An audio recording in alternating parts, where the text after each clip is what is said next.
Dan, thank you for joining us today. Just a quick introduction to those that don't know you, and I'm guessing that's going to be a fairly minimal number of people on a channel like mine. But this is Dan Clark from Dan Clark Audio. Once upon a time, Mr. Speakers, and many of us will know products like the Aeon Noir. Now, obviously, the Stealth and Expanse are all headphones that have come from Dan's company, Dan Clark Audio. So, Dan, thanks for joining us today. And the specific reason you're joining me is to talk about both the Stealth and the Expanse, which are kind of sibling products, I guess you'd say, a closed back and an open back. And I wanted to kick things off, Dan, with the discussion around I reviewed the Stealths a while ago. A channel viewer was kind enough to lend me his pair. The review was not entirely positive. I came away actually a bit underwhelmed by what I heard, which surprised me. I was expecting really good things.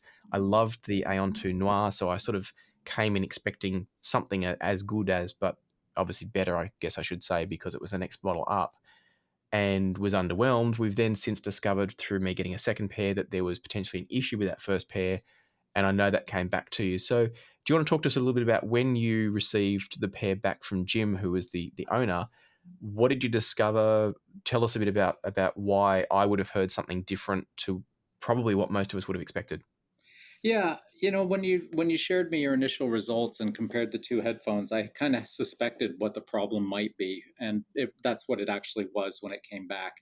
The ear pads had simply been really worn down and crushed. And what happens is when the pads crush, their physical height shrinks, and as that collapses the cavity around your ear, it increases the upper bass and lower mid range relative to the rest of the spectrum, and that causes potentially a degree of congestion and a sense of different dynamics and different soundstage. It doesn't actually change the soundstage, it changes the imaging within the soundstage, because when you get that tonal shift, what will happen is objects within the soundstage will begin to sound larger because they have more lower mid-range to them, and that's where you cue off like how big something is within the sound field. So what happens is those pads were unusually worn for a 1 year old headphone. I'm not sure what happened to them, because once they leave the factory we can't tell. But that is kind of sonically the side effects that you get from a worn pad. And normally the pad should last 2 to 5 years. This one lasted 1 year. I don't know, what to say about that. But what we do is we actually match our pads at the factory. They're all tested with the headphones are tested with pads on to make sure that there's good conformance between the pads, because pads have more variability to them than the drivers or any of the rest of the headphone components, because they're sewn products. It's like our headphone, the tolerances are a thousandth of an inch, and very tight tolerances acoustically to a fraction of a decibel. But the uh, ear pads are sewn, and the tolerances are like plus or minus a millimeter, which to us is like saying plus or minus miles. Mm, So mm. ear pads just have more variability than the rest, and this particular set of pads was very worn and compressed physically and very soft, and that would have had the kind of the sonic effects that were described to me when you guys said, "Hey, why are these two units different?" Yeah, right. And obviously, I'm not expecting that you're going to diagnose why that particular pair was that way. But what are some of the factors? I'm thinking about this from a user point of view. If Mhm. people have bought a pair or thinking about buying a pair, what are the factors that will speed up potentially that degradation? What can people do to make sure they get the maximum lifespan out of their pads? Well, the most important thing is when you store them, store the pads, headphones with the spacer block that we provide with the headphone that keeps the pads physically separated. That's especially true if you're putting it in the case, because otherwise the pads will be under constant heavy compression in the case. Um, the other thing is don't leave them in your car, or on a windowsill where they're getting hit with bright direct sunlight, because heat does age and wear out foam. And the smaller the piece of foam, the faster heat will age it out. Same with real high humidity can sometimes reduce the life of the memory foams. Okay. So it's not complicated stuff or rocket science. It just don't leave the pads under heavy compression. Um, and if you wear your headphones 40 hours a week, you might be needing pads a little more often than if you are Yeah. wearing your headphones 12 hours a week. Yeah. But Okay. No, that'll makes so good sense. I'd hate to say don't use your headphones to save the pads, but It's like me. I've got tubes for tube amps that I've kept in the drawers. The better tubes stay in the drawer, and I'm like, what am I doing? I'm missing out on enjoying them because I don't want to use them. So yeah, totally agree with that one. yeah, to my side is my tube rolling amp, the liquid glass, and I have literally dozens and dozens of pairs of tubes, and not a single one of the tubes I use for this headphone has gone bad since I've had the amp for 9 years or so. Wow.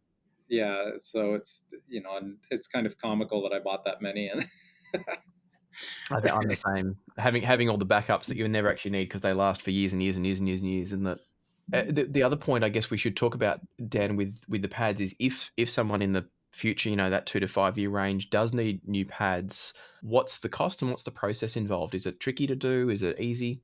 oh no, the pads are real easy to replace. They ship like this, and they have just a simple adhesive on them. So literally, the process to replace the pads is you pull it off of the headphone, and you peel this and you stick it back on. It's like a 2 minute operation. So there's no real concerns with replacing pads. It's Great. we've used the same approach on Aeon and almost all of our other headphones for 7 years now. So the adhesive is very tried and tested, and the pad approach works. And the pads themselves, I think for Stealth are $89 US. Um, Hmm.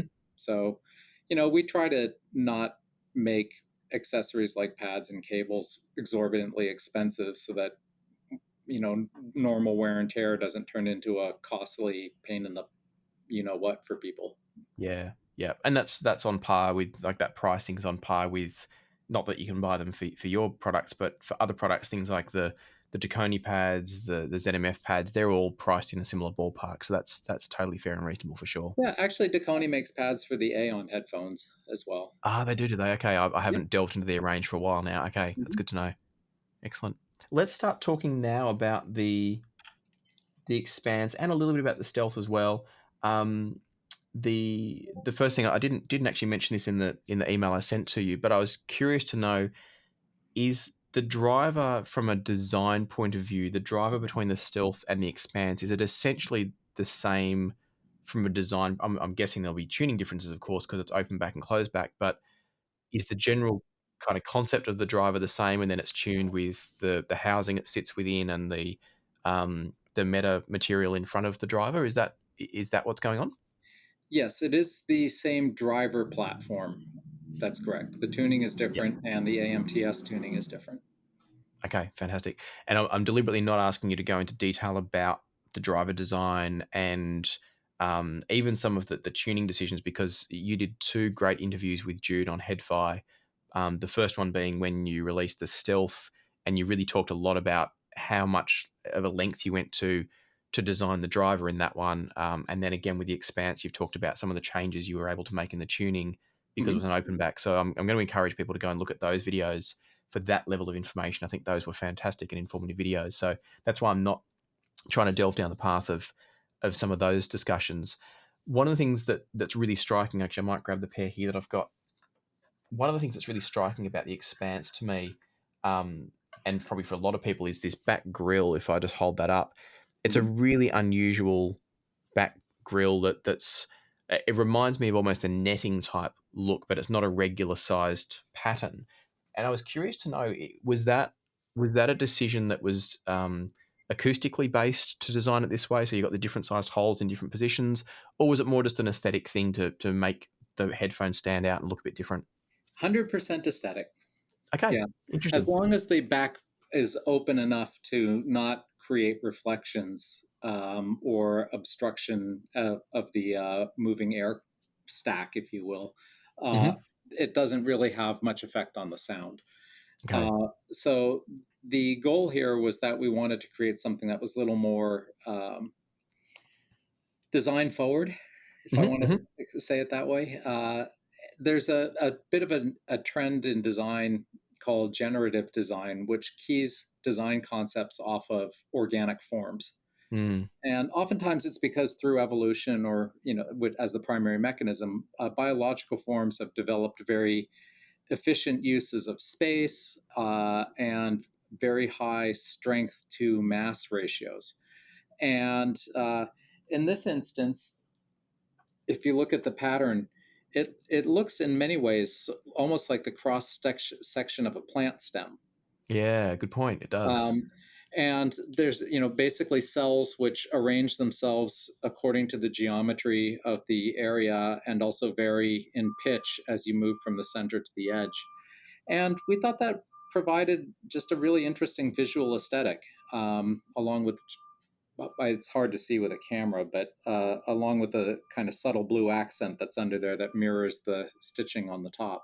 Yeah. And Yep. so the idea was to inject a little bit of creativity in the design and not have it just a normal grill, or screen.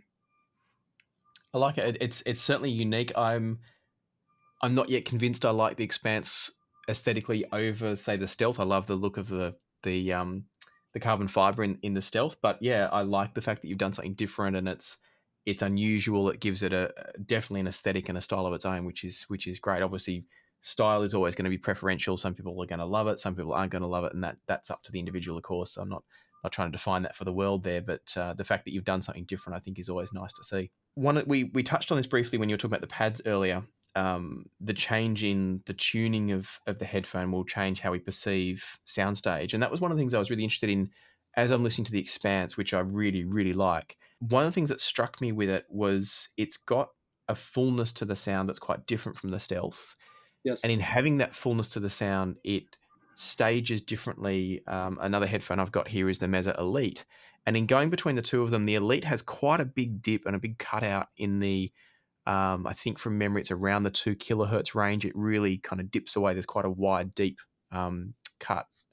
And I noticed going between the two of them that on the Elite, it creates this sense of the soundstage being further away from you and a bit larger. And I'm not suggesting that's better or worse, it's just different. With the Expanse, the thing I wanted to hear from your perspective was how did you balance tonality and soundstage perception? What process did you go through to do, and what levels of priority do you place on, say, tonal accuracy, which I think the Expanse is probably more technically tonally accurate than the Elite. Where do you balance the two from a soundstage size and perception versus tonality point of view? Well, first, and I think the most important thing is first to clarify, in a sense, what soundstage actually is. Because a lot of times, when I hear people talking about soundstage, what they're really talking about is the distance that they perceive from their listening space to the first object in the sound field. Mm, And so, like if the center vocals are out here, right? People will say the soundstage is bigger, even if the back of the vocals is mm, only this much further, if the back of the soundstage is only this far back from the front vocals.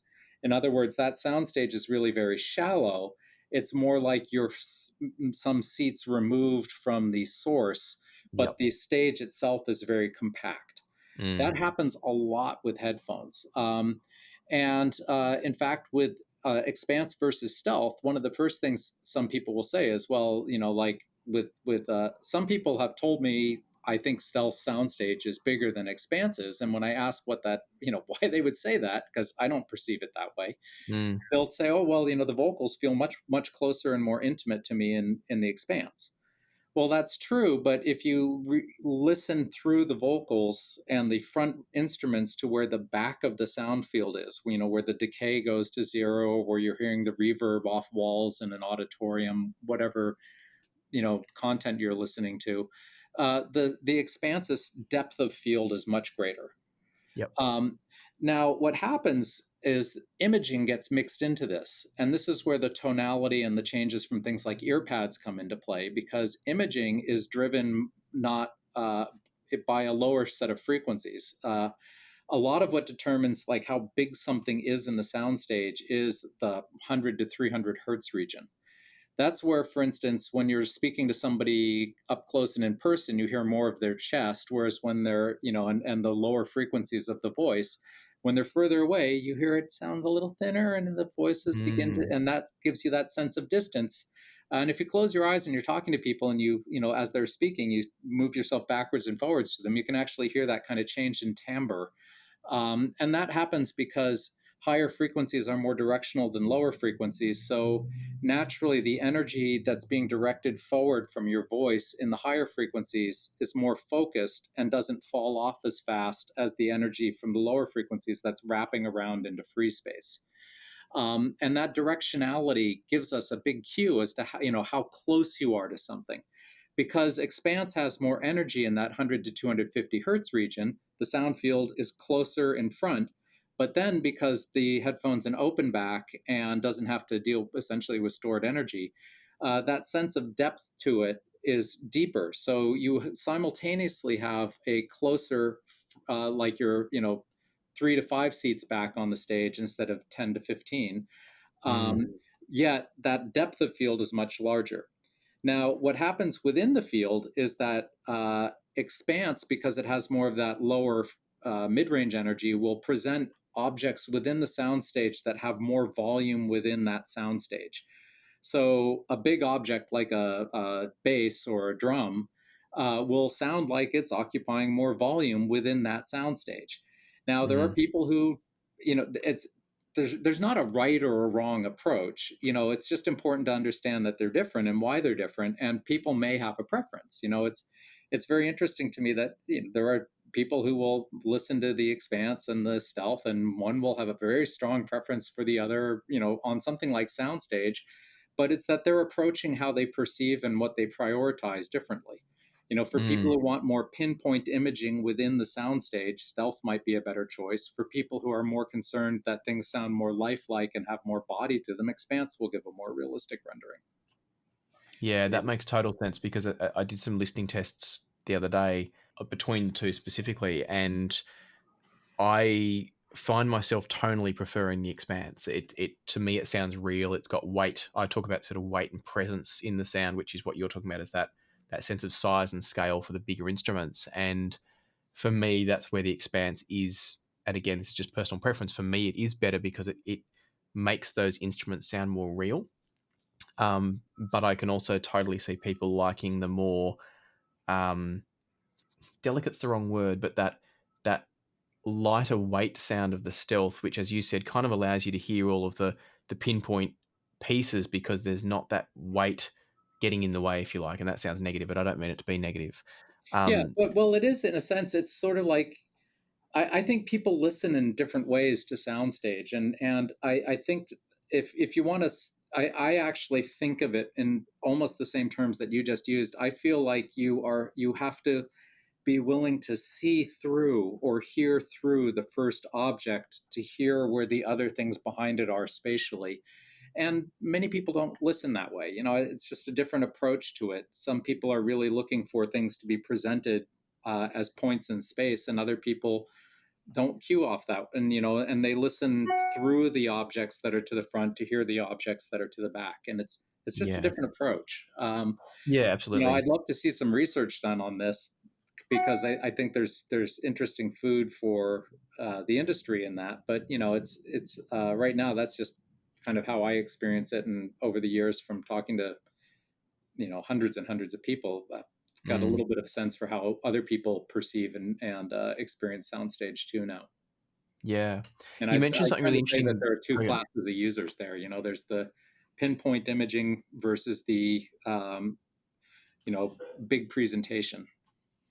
Absolutely. Yeah, no, I think that's really true. And I see it through the YouTube comments as well that, I'll review something and say, this is what I like about it. And others say, oh, I prefer this because it does that. And there's obviously there's always gray area, but I agree there's that sort of two-way split at something I see probably even more pronounced in IEMs where I'll always lean towards a bassier, fuller sound from an IEM, but I know a lot of people want that more kind of stripped back bass a little bit so that it allows all that really fine detail and texture in the rest of the sound. So I totally agree there's that kind of a pseudo split down the middle of how people like to hear it.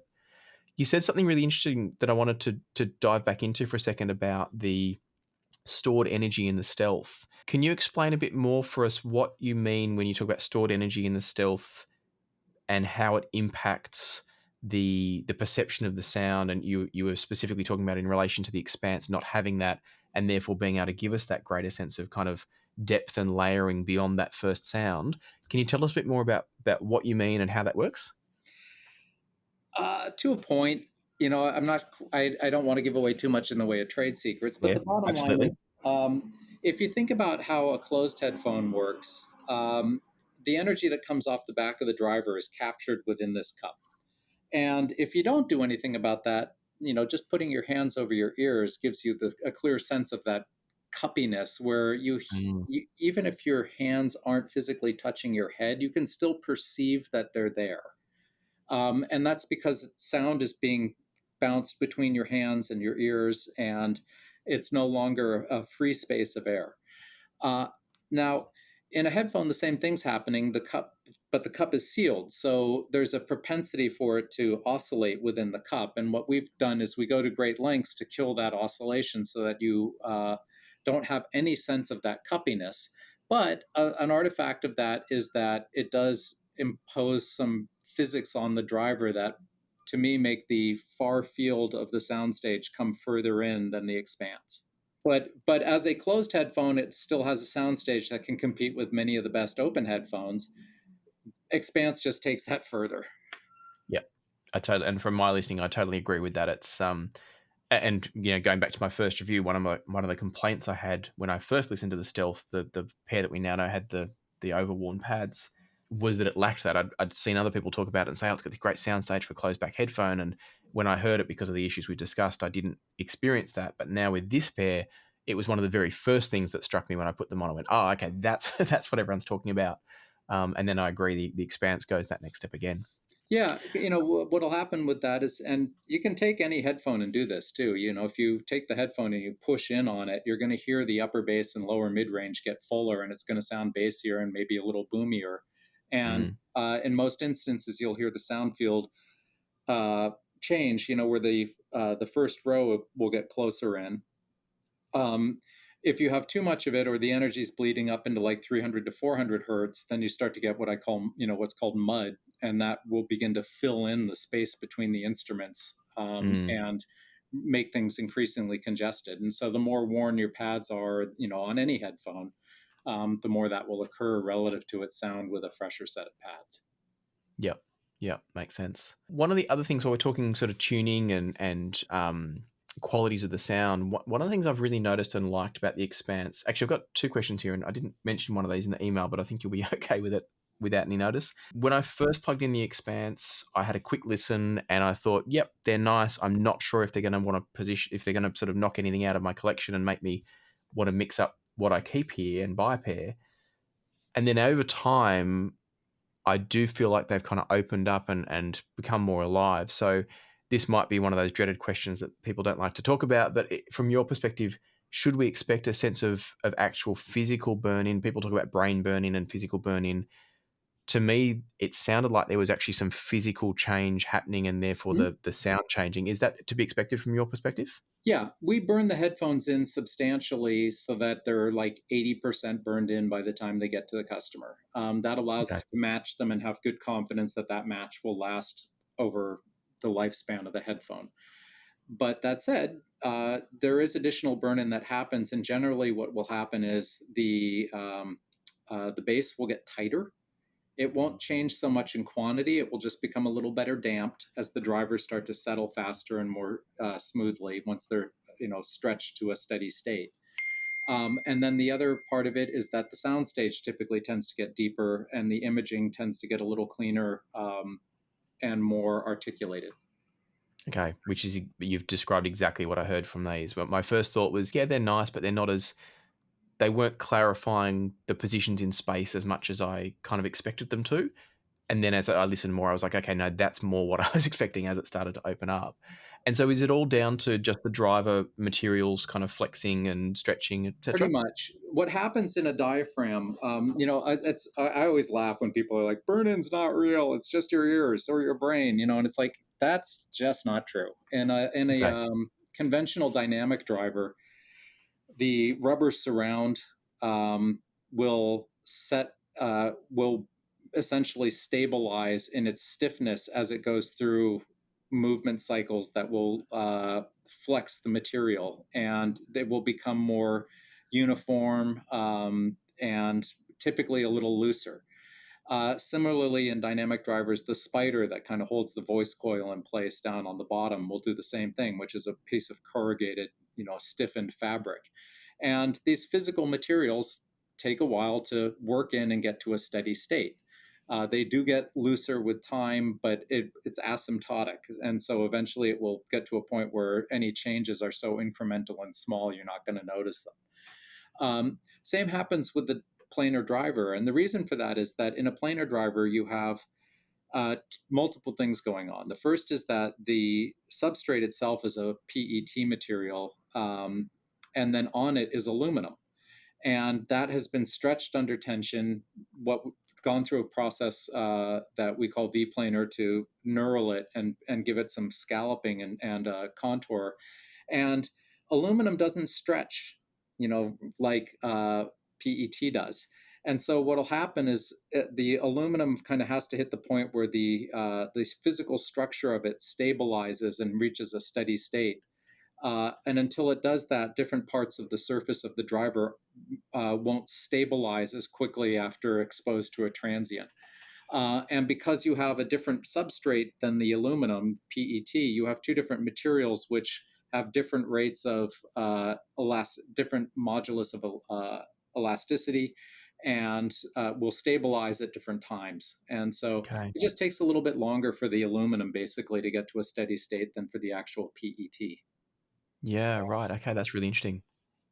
That's a nice explanation for the doubters of burn-in, that there's real mechanical change going on. It's not just Yeah. a And perceptual thing.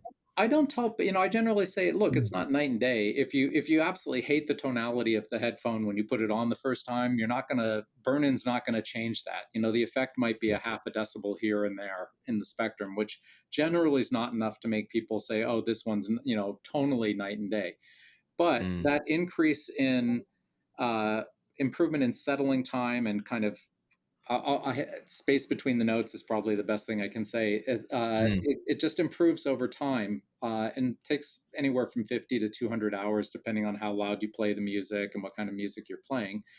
Yep. And most people who listen to it, who are experienced enough to know that, yeah, I'll get used to the sound of this headphone, and that's my brain burn-in, can also, will come back and say, gee, I didn't think burn-in was real, but this headphone does sound a little different, and the soundstage did open up and the bass does seem tighter. And if that's not my brain getting used to the sound and saying this tonality now sounds right to me, it's actually I perceive different aspects of that musical experience differently now, and it's not because I'm getting used to the headphone.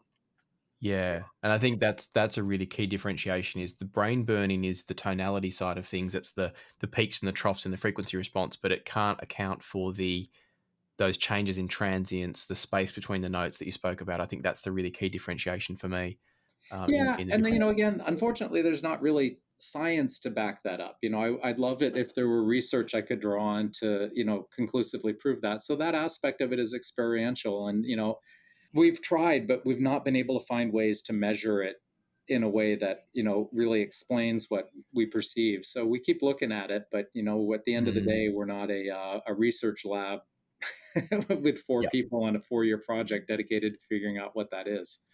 yeah, that's it exactly. It's a big task, that one. While we're talking transients, dynamics, those all those things that I felt were getting better in the Expanse as I listened more. Let's ask another question, which is the one of the things. I'm just going to check my wording here to make sure I say this the right way. One of the things that I really like when I find a headphone that gets this just right, it's always exciting for me, which is that sense of attack, the transients, the articulation, depending on what word you want to use, on things like a guitar strum or even a picked or plucked guitar.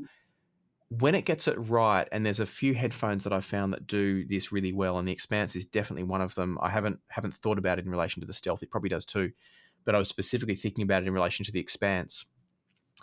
That ability for it to capture that energy without being harsh or nasty, but that energy when a note is plucked or strummed or series of notes. What is it in the driver and the tuning that leads to getting that right from your perspective? Is it just frequency response, or is there more to it? How do you get a headphone to perform in the way the Expanse does in that respect? I think that's a complex question and a very complex answer. But Yeah. the shortest part of it is that transient response is somewhat related to impulse response, which is, of course, related to frequency response. And a lot of times when a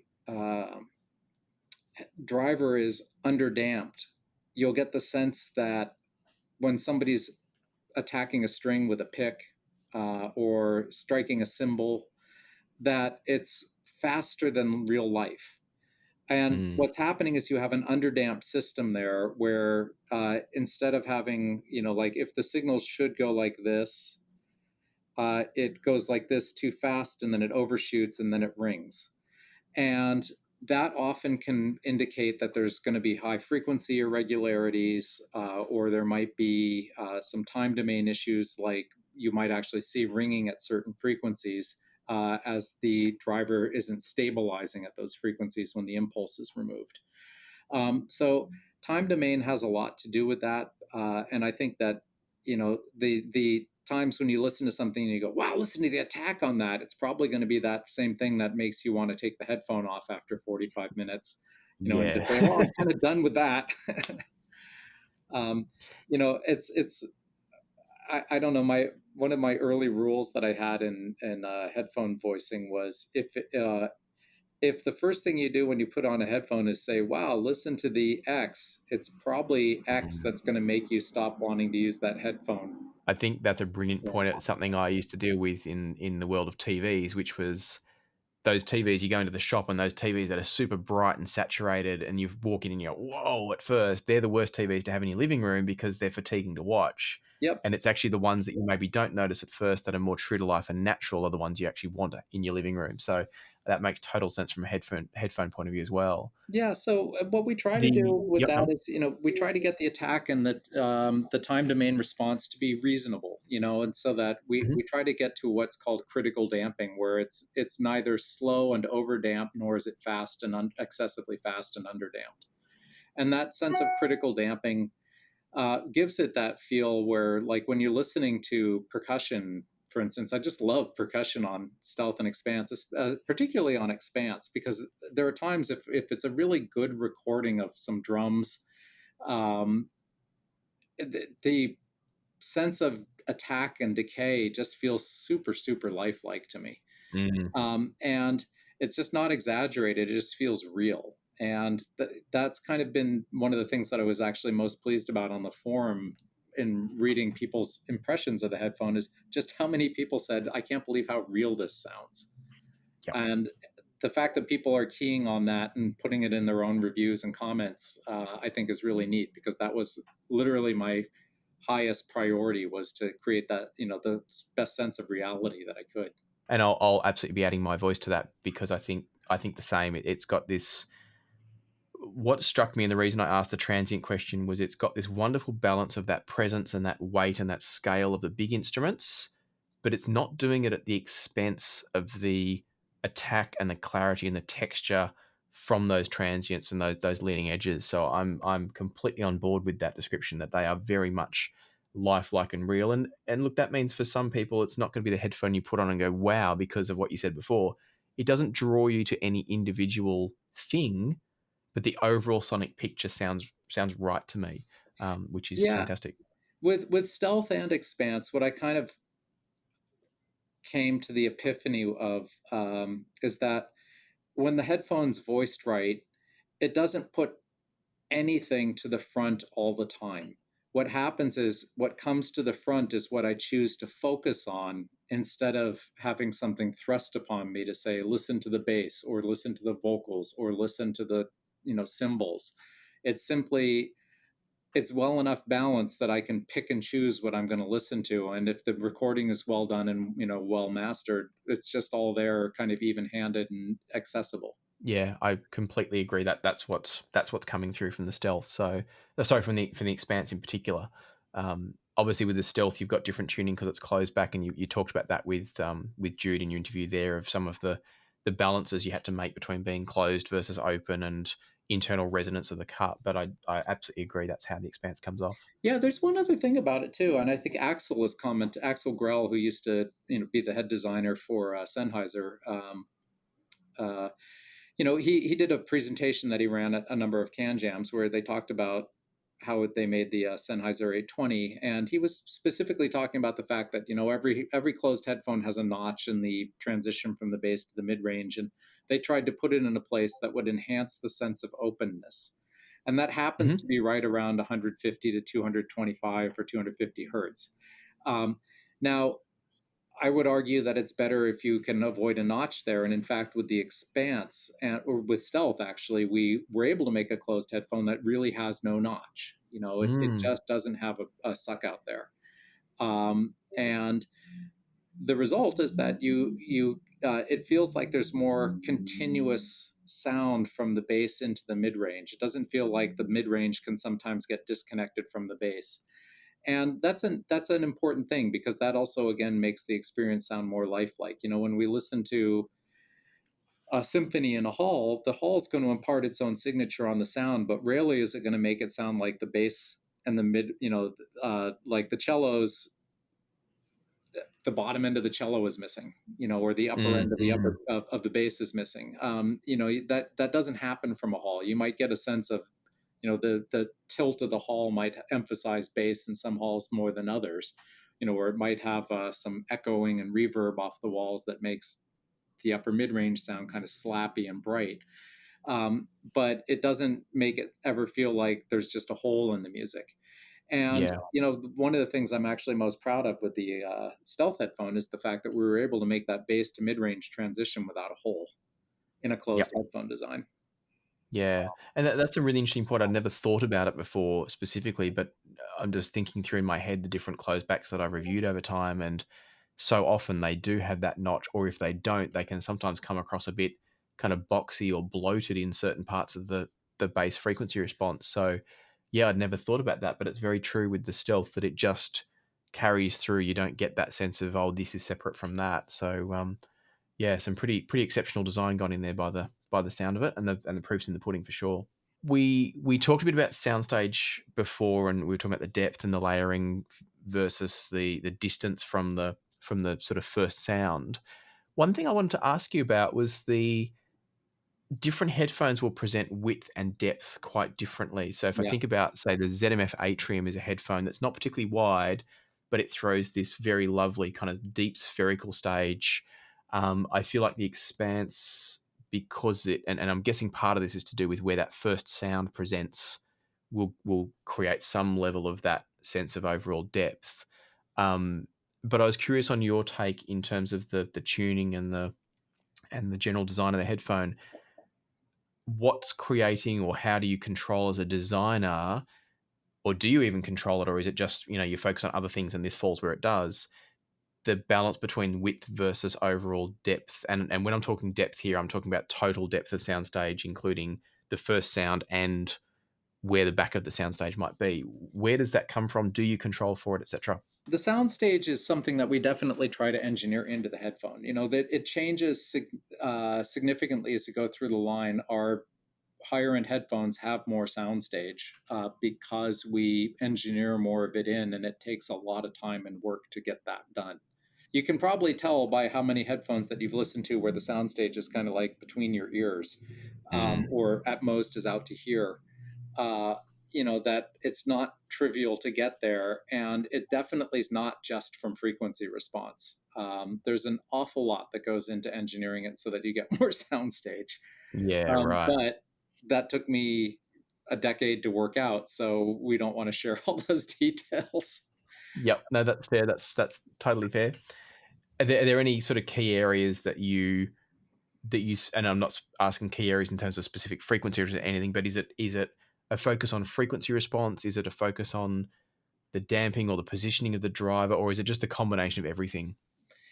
All the parts, there are many parts that work together. Frequency Yep. response is part of it. If you subtract out, some of the upper mid range, you'll find that spatialization cues are reduced, but that's just part of the story, and there's so much more to it.